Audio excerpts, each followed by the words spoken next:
What stops us from pushing towards our goals?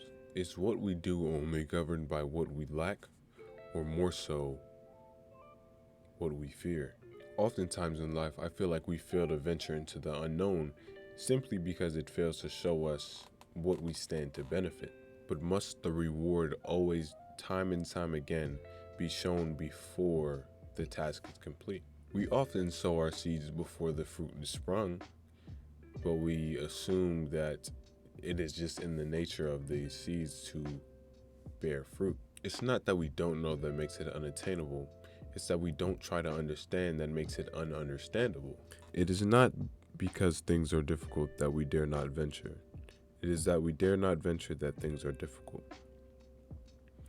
We lose so much of the day in expectation of the night, and that is to say, oftentimes in life we get muddled up in these small, mundane, small little occurrences about the future, or like things that we think are going to happen, and we get stuck in the moment, in the present, thinking about what's going to happen in the future. And the more and more we think about it, the more and more we're losing the present moment. We're losing the day in expectation of the night. Paths that we fail to explore, we choose not to, out of fear or whatever, ultimately will not harm us because we didn't get anything from it negatively.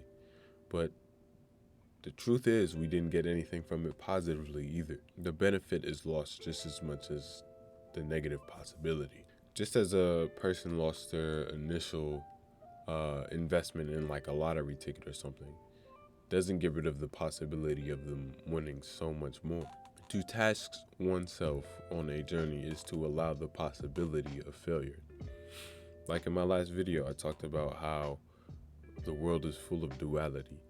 There's always going to be a possibility of failure if there's a possibility of success.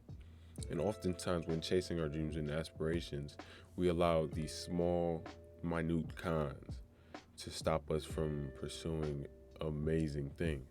Like, for example, if someone who had amazing rap talent was afraid of just, let's say, embarrassment when they were rapping on stage or something, they got nervous, and they're getting rid of a great possibility for them to be a successful rapper. To open oneself to light, you must also accept darkness. In my experience, the difficulty in producing things that I think others would like was not in finding the things that they like, but in figuring out the parts of the self that I liked best. Us stretching or expanding ourselves does not always create a stable foundation to do what we need. But I feel as if like you need to stretch and expand in order to expand this structural base that you're trying to expand your own platform. You need to expand yourself. I think most fear is just from the absence of action. It's only once you think about what you're going to do that it becomes something that you can be stressed over. Just as when you were doing something, it's almost like the something is no longer being done, and you're the one, or the doing is the thing doing you. The something is the thing doing you. We're becoming these actions. We are the reaction to our external environment, and all we are in reality is our positive thoughts and actual, reaching out and interaction. One can only stress while hyper-focused. And in this case, we're always too hyper-focused on the endless amount of possibilities that could occur. And I feel like we always focus on how things can go wrong rather than right. And I think that most people think that, oh no, I don't think that. I still acknowledge that the positive is possible to happen. But they ground so much reality in the negative possibility more than the positive. Because when something shows them that their reality is shifting even the tiniest bit towards the negative possibility, they throw up their entire aspiration. To do is to accept all possibilities.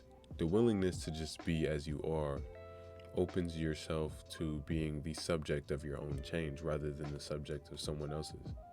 The more we stop trying to change for other people, and the more we start venturing deep within ourselves and asking ourselves how we need to change as people for ourselves, I think the more genuine our change is going to be, the more we're going to be able to get from our lives. I think this life is less of a test as much as it is an opportunity to experience beauty. And this type of beauty is in the eye of the beholder. It differs from person to person. So the task is our own. To be worried about general failures is unrealistic. As many times in failure, even in the spectrum of creativity, is just the realization that what you're doing right now may not be liked by other people as much as you want it to be. Who provided those people dominion over how you want to express yourself, how you want to, expand yourself into this world? I think we give people too much power over what we do in terms of how we derive gratification and idea of success from other people rather than ourselves. We are being narcissistic also to think that people actually genuinely care about what we're doing at all times. All people have their own complex lives and things that they go through on their daily basis, their own things that they're worrying about their own failures, their own successes. It takes conscious effort for someone to think about what you're doing, and most times people are not going to do that. The implication of information regarding how others truly don't care about what we do should beckon you to venture out and try as much as you can while you can. We need to allow for these kinds of mistakes to be made in order for us to learn lessons from what we're doing. Life is nothing but trial and error, and you miss 100% of the shots you don't take. Now, like the reverse of this would be like, while you do miss 100% of the shots you don't take, you're not losing any of yourself within, failure. And I think that within all forms of personal expression, you can't fail. People just fail to understand the meaning that you convey, but you don't fail as a person. I think we kind of attach those two. We feel like because people don't mess with our form of expression that they're not messing with us. Not to say that we shouldn't take personal our form of expression, but realize that all forms of expression and everything is a matter of perspective. So that is to say that just because someone thinks that your blue is their green doesn't make your blue invalid.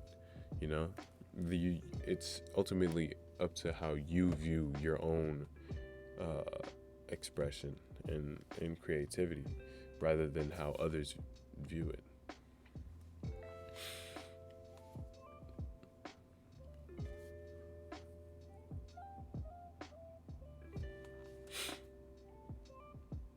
Also, I think life's too short to be worried about failure.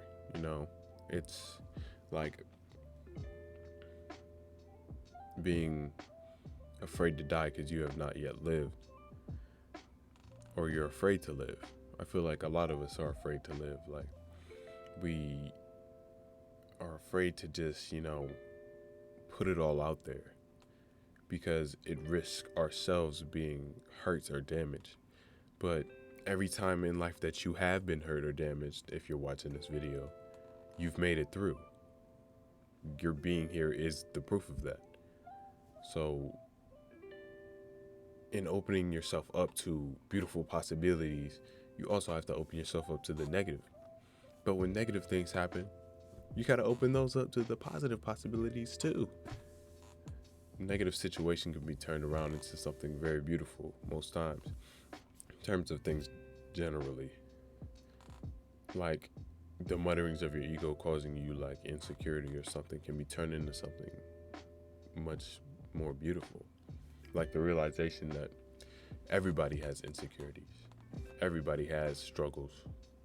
The realization of Sonder breeding comfort in the fact that your human experience, your suffering, your trials and tribulations, everyone has those trials and tribulations. They may differ from person to person, but I feel like pain and trauma is a matter of perspective. One person's dirt is somebody else's dessert.